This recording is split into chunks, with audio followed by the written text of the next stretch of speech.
Welcome back to Final Fantasy XIII SRC NCU, and I've got one of my favorite bosses here. This is Enki and Enlil. Uh-oh. That's not good. This is one of my favorite bosses, actually. What do we do? Alright, I got it. We sneak. Right.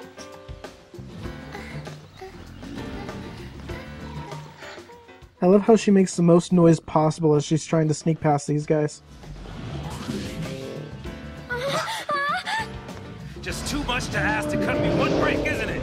Come and get it! I just noticed she kind of steps on a twig there. Wait, I do die here. There's two ways of doing this battle. One is to try to kill one of them and whittle his health down. And as you notice, I get my health all the way back to full, and then I just hit some bad luck. And this Thunderburst thing gets D-Protect on you, and then he kills you. And you have no time to react. So there is a chance of getting bad luck kills using the old-fashioned way. What I'm going to show you is... okay, I guess this is the new round. I thought it went into the middle of the battle. Ha ha ha. Okay, so get faith on both of you, because both of you are going to be using your magic attacks mostly. And make sure you stay healed at all times. What I have for accessories, basically just a whole bunch of HP stuff, as high as I can possibly find, and I think I've got the Belladonna wand on Vanille. I might be wrong there. And Sazh has his magic weapons, Denim Duelers, I believe. Alright, so this is how the other tactic goes. Instead of focusing on one of them, get one of them down to just above 30%, or 70%, 30% gone. Now, that's basically right after the second stagger, I believe, depending on how fast you work on these guys. Thunderburst will cast D-Protect on you. Since you don't have Protect, there's really nothing you can do about it. And you don't have Asuna, and you could possibly get Metal Armband, but the amount of health that you're gonna have is really low. I'm not sure if it would help, and if they do manage to get D-Protect on you with your Metal Armband on, you're kind of screwed. So, yeah. As it is, it's a really tough battle anyways. These guys hit hard, and there's two of them, and they hit quite fast. Actually, this is a rather difficult battle the first time around.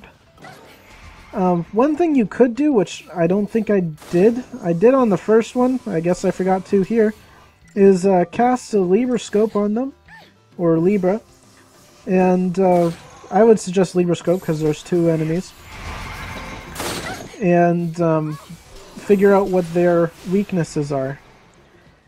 One of them is weak to the element that the other one puts out, and vice versa. So he's electric, the other one I think is water, which makes sense. So the trick in this battle is to get them to cast their spells on each other, which is what I'm trying to do here.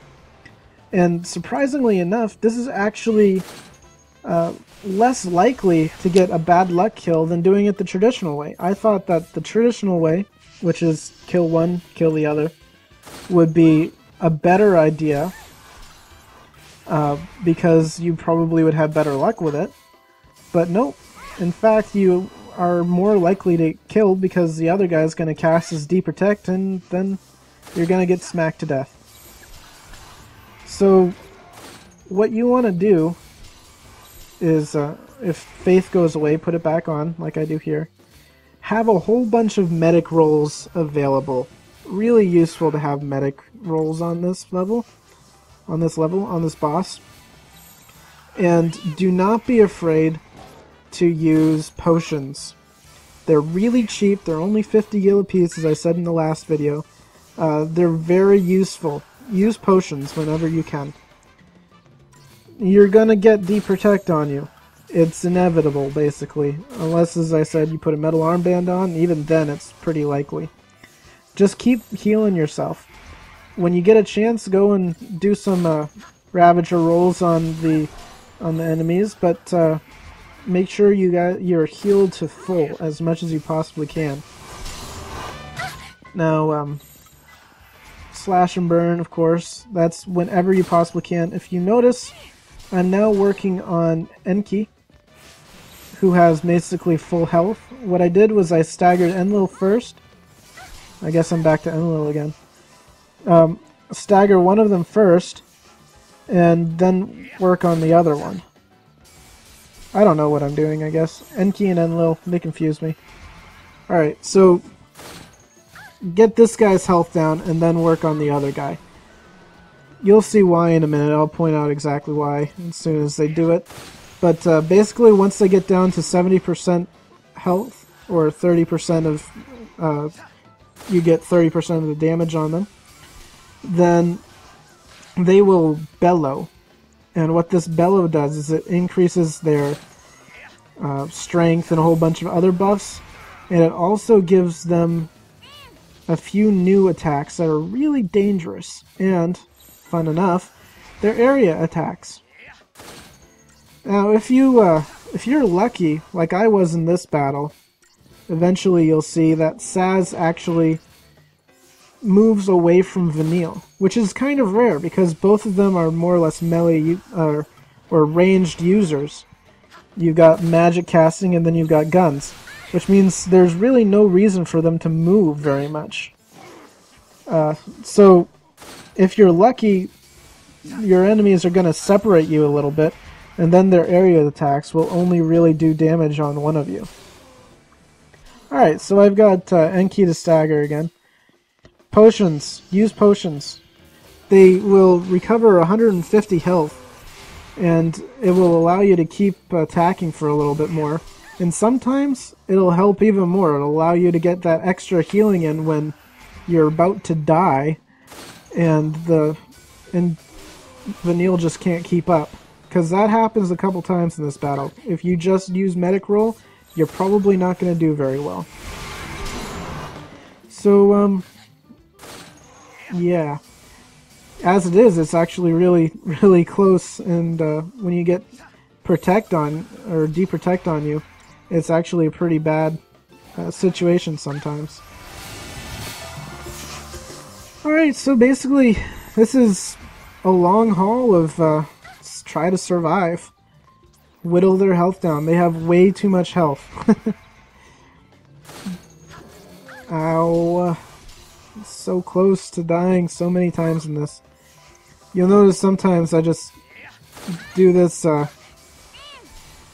one healing just so in case someone comes and hits me and it's not going to kill me. The horrible part is when they both gang up on one person, like they're doing on Vanille right now, especially when it's on Vanille. Because, of course, if Vanille dies, she's dead. And you get a game over. One thing you can do to make this go a little faster is switch to Yin and Yang, as I'm doing here. But make sure you do regular switches back to War and Peace, because Sazh does not keep stagger gauge very well. I think what I've got right now, actually, with this weapon that he has, it may have been the last one that he had on in the previous battle, is a stagger maintenance effect. And that'll help just a little better with keeping the stagger gauge going. But even switching for one attack when you're not having Vanille as your medic can sometimes be really dangerous. If I hadn't gotten that cure in there, I probably would have died right there. So you really got to be careful with some of these. And I will apologize, this battle ran on to about 18 minutes. I do have to split the video because of YouTube taking away my more than 15-minute upload. So I will apologize for that, but click the next video and you'll see more of this battle. And of course I got a few minutes left, so I can try to fill that too. Don't worry, I will show you the end of this battle. It's a pretty cool end. There we go, our first Bellow. I'm still attacking this guy because he still has stagger gauge on him. Or he's still staggered, I mean. But more or less what you want to do is change your focus to the other one, Enki or Enlil. And yeah, see, I'm switching right there to the non-staggered one. And try to get his health down so that he bellows. And what you're trying to do is get them to be right next to each other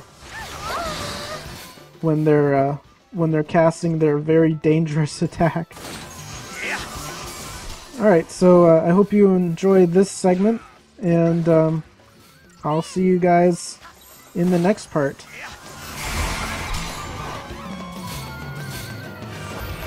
I appreciate it. Alright, this is one of those area attacks right here that I left in. And after this, you want to use a potion. Make sure you use a potion.